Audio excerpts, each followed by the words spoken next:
Hi, I'm Betty Parquette. And I'm Kate Baker. We're your hosts. We are friends. We are good friends through the pro-life work. Absolutely. We met on the sidewalk. Yes, we did. Why are you on the sidewalk? I am on the sidewalk praying for conversion of hearts and minds of the mothers and the workers in the facility where they perform abortions. Why do you go? I go on the sidewalk because I'm post-abortive, because almost 40 years ago there was nobody on the sidewalk, and I wish there had been. I was scared to get out of the sidewalk at first because of knowing what's going on inside there. I was afraid to go, that I would just be a crying, puddly mess. And when I prayed through that and have received a lot of healing, I did get out to the sidewalk and I met you, and you have been a great encouragement to me. Well, thank you for saying that, but you've been more of a gift to me. And I can It's understand. mutual. Yeah. I can understand you being afraid to go out there also because people think we're out there to judge. And that's the last thing we're out there for. That's right. We're there to bring healing. Yes, and it's so important And- to me that the mothers know that they have options. Right. Because they are not given options when they go through those doors. Exactly. Yeah. Nor are they given any follow-up. After once they leave and have their abortion, there's no follow-up, how you doing, for spiritual growth. Right.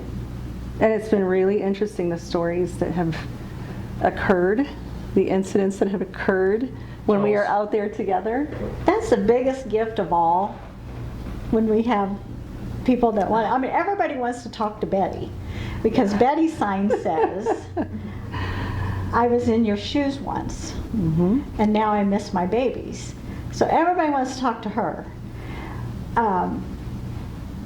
We had a girl coming over from Indiana, an Uber driver was bringing her, and because insurance pays for the transportation to come over for the abortion, and it pays for the abortion.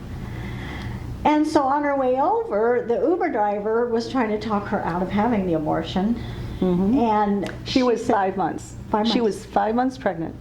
And she said, scheduled God, for I just need a sign, because she had 3 other little ones at home. And as she approached the facility where we were praying, she saw somebody's sign that said abortion kills. You have options. The Uber driver I was said, in your shoes. I think that's your sign. And the Uber driver said, there's your sign. Yeah, and she changed her mind. She didn't even go in. She was standing outside in the rain. Yes. It was a rainy, Talking to us. cold day, and we're sitting there under our umbrellas, and Yes. getting all wet. And we're like, come on over, come talk to us. And why is Betty- she standing out there in the rain all this time? She'd been there a while. Yeah, outside of the facility in the Yeah. rain. Betty gave her a wealth of resources. People that were waiting to help her and could help her. And she called the Uber driver back, and we sent her on her way. Yeah, yeah. And gave her information to contact us if she Well- needed anything else. And something really great that came out of that is that, there she was, and no, she can't eat the night before, right? She was scheduled for an abortion, a surgical procedure, so no eating. So she's standing there, and now she's waiting, and she waited like, I don't know, an hour maybe before her driver came back. But of course, since she wasn't paying them for any services, she was not welcome to get in the shelter over there. And we're like, we need to do something for her, right? You came back here looking for snacks for her, some packaged something that we could give her. And so we brought those out, and we thought, we need to give them something more than the pamphlets that we give out, which are really helpful, but maybe we can do more, right? Right? And so you do our little care packages? Yeah, so we have these care packages. Aren't these great? They have A a brochure. snack in there. They've got tissues in there because sometimes the girls are crying when they come out or go in. We have brochures with options for them, for the help that they can get all around here. And we've got a Rachel's Vineyard pamphlet for healing after abortion, because we're not just there for when they go in, we want to be there for them when they come out too, right? Exactly. To say, there's help for you. We're Yes. here for all of that. So we were handing these out, and there was another girl that was coming out, and she was going to take one of these.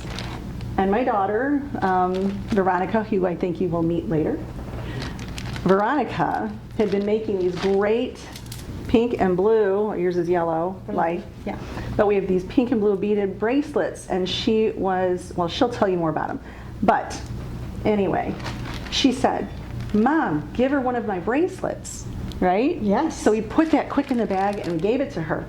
And the first thing that girl did, looking at all the things, is she put the bracelet on. She's crying. Well, they She put drove the away. bracelet on and she's doing this. She's looking at it. Because women need to know that there was actually somebody that they are grieving, a little baby boy or a little baby girl. That this doesn't just go away, it's an actual person. And part of healing is the recognition of that. And it is suggested to have an item or something that you can hold on to that reminds you that you have someone to grieve. So that was the first thing she did. She put that bracelet on, and we're like, all right, these have to go in every single one of our bags that we hand out here. So that's been a great success. It has We've a handed very, out very big success. quite Because a when few you things. just try to hand out brochures, nobody wants it. But when when you package it, it's Yeah. a little gift bag, Yeah. everybody wants one. We got a gift for you. They're like, what's in it? What's in it? I'm like, oh, there's a snack. Yeah, okay, here. So people stop. People stop just to say thank you. People stop and tell us maybe a story about themselves, or that their parents were very pro-life. And around Christmas time, I had a woman stop and get out of her car and say, I just want to hug you and say thank you. This was such an important cause to my mom and dad. And I think it's really great. Today we had somebody stop and get out of his car and just say, just want to let you know we're praying with you. Yeah, it's really encouraging. Yes. But knowing you got my back, when I come out, I'll come out whether you're here or not. But I always want to know you're going to be here, because I know you've got my back, because sometimes it is, it takes something. It takes, God building us up Yeah. and helping us to step out and to approach Yeah. people, On with days, this, sure. and to know that, you're there. We're on either side of the sidewalk, depending on who's going to roll down their window. Yes. Right? I But know on mornings when I think, oh, it's too hot, it's too cold, I think I'll take a day off. Just knowing that Betty's going to be here makes me want to be here. yeah, the sidewalk has definitely Yes, it been raises good awareness. but it's been good at strengthening our friendship.